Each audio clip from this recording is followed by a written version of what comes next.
twakoresheje imbaraga zacu mudufashe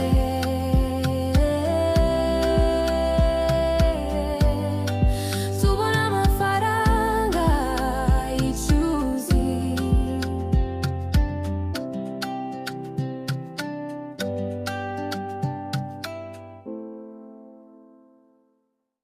bose iyi radiyo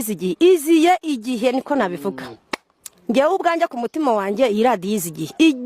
izigiye igihe ariko hari ntashonje amafaranga yarahari yarabonetse arahaye bamaze no kubikora nuko n'umwami muvuze ko navuga ingingo y'imari ariko ubundi irangirana n'uyu mwaka ku buryo umwaka ugomba kuba yarangije mu kwezi kwa gatandatu amafaranga niba ahari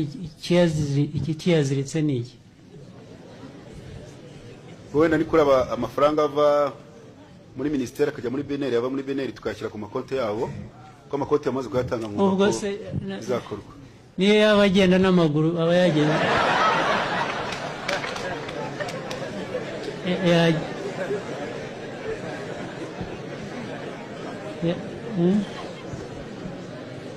mu byihutishe we na Ewasa mu cyumweru gitaha ubu turi kwa kane cyumweru gitaha kiriya tugiyemo muzabe mwabirangije murakoze ayo mafaranga azabe yageze ku baturage mu cyumweru gitaha murakoze nyakubahwa perezida wa repubulika ubwo ibyo mugiye gukora se ubundi mwananiwe gukora ni ibiki cyiza kandi kinyuze urayabona rwose ndategereza ntihanganye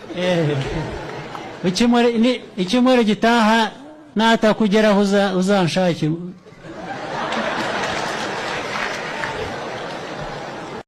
ntabwo nabyemera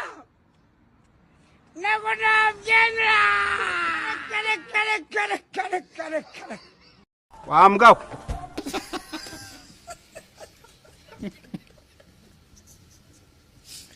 Yana, usko bikase